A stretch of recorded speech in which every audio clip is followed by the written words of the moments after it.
Bidang Sirah dan Tamadun Islam, Pelajaran 23, Wanita Suri Teladan Ummah, Bahagian 2, Sayyidatina Aisyah radhiyallahu anha, Sri Kandi Aimu.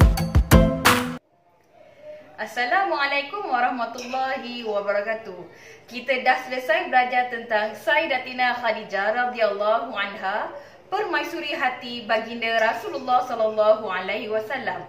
Jadi dalam bahagian yang kedua ini kita akan belajar tentang Sayyidatina Aisyah radhiyallahu anha, Sri Kandi Ilmu.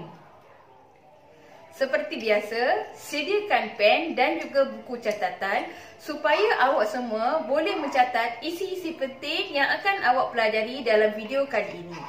Baiklah, mari kita ke paparan pertama untuk mempelajari tentang riwayat hidup Sayyidatina Aisyah radhiyallahu anha. Siapakah Sayyidatina Aisyah radhiyallahu anha? Nama sebenar beliau ialah Aisyah binti Abu Bakar. Beliau berasal daripada bangsawan Quraisy daripada suku Bani Taim.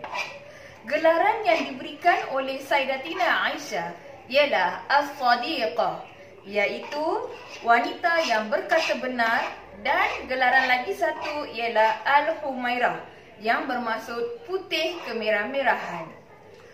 Beliau berkahwin dengan Rasulullah sallallahu alaihi wasallam pada bulan Syawal 3 tahun selepas hijrah. Dan beliau wafat pada tahun 58 hijrah pada usianya 67 tahun. Kita ke paparan seterusnya untuk mempelajari tentang sifat-sifat utama Sayyidatina Aisyah radhiyallahu anha. Pertama, Sayyidatina Aisyah seorang yang cerdas dan pintar. Beliau mendapat didikan daripada ayahandanya dan daripada Rasulullah sallallahu alaihi wasallam. Beliau rajin bertanya dan selalu mengikuti majlis ilmu Rasulullah sallallahu alaihi wasallam. Antara ilmu yang dikuasainya termasuklah Al-Quran, hadis, bahasa Arab, syair dan juga perubatan. Kedua, Sayyidatina Aisyah radhiyallahu anha seorang yang sabar dan juga tabah. Apabila difitnah oleh golongan munafik dalam peristiwa Hadithul Ifk, beliau berserah diri kepada Allah Subhanahu wa taala. Akhirnya turun ayat Al-Quran membersihkan Sayyidatina Aisyah daripada peristiwa tersebut. Dalam surah An-Nur ayat 11 yang bermaksud, sesungguhnya orang yang membawa berita dusta itu ialah segolongan daripada kalangan kamu.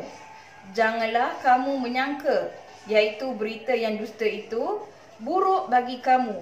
Bahkan berita itu baik bagi kamu.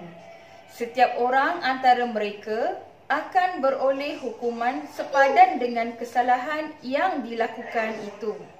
Ketiga, Sayyidatina Aisyah seorang yang pemurah dan lembut hatinya. Sayyidatina Aisyah radhiyallahu anha sangat dermawan. Beliau suka bersedekah apa sahaja yang ada di tangannya. Beliau pernah memberikan sebiji kurma kepada seorang wanita bersama dengan 2 orang anaknya. Sedangkan itu sahajalah makanan yang beliau ada. Sekarang, mari kita lihat sumbangan-sumbangan yang pernah diberikan oleh Sayyidatina Aisyah radhiyallahu anha.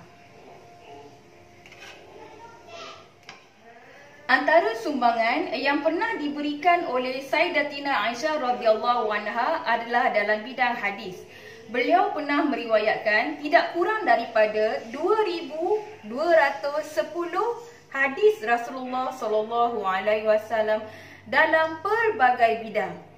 Selain daripada itu, selepas kewafatan baginda Muhammad sallallahu alaihi wasallam, beliau telah menjadi tempat rujukan para sahabat dan juga umat Islam pada ketika itu, terutamanya dalam hal kewanitaan dan kekeluargaan. Akhir sekali, Sayyidatina Aisyah radhiyallahu anha seorang pakar dalam pelbagai bidang ilmu. Antaranya termasuklah ilmu Al-Quran, hadis, fiqh, terutamanya fiqh kewanitaan, bahasa Arab dan syair. Akhir sekali, mari kita ambil iktibar daripada kisah Sayyidatina Aisyah radhiyallahu anha. Pertama, kita hendaklah belajar bersungguh-sungguh sehingga menjadi pakar dalam bidang yang dipelajari. Kedua, kita hendaklah bersabar dan berdoa serta berserah diri kepada Allah Subhanahu wa taala. Dan akhir sekali, kita hendaklah rajin bersedekah dan suka membantu antara satu sama lain. Demikian saja pelajaran kita pada hari ini. InsyaAllah kita jumpa lagi untuk bahagian yang ketiga. Jemput makan semua. Ila liqa. Ma'as salamah.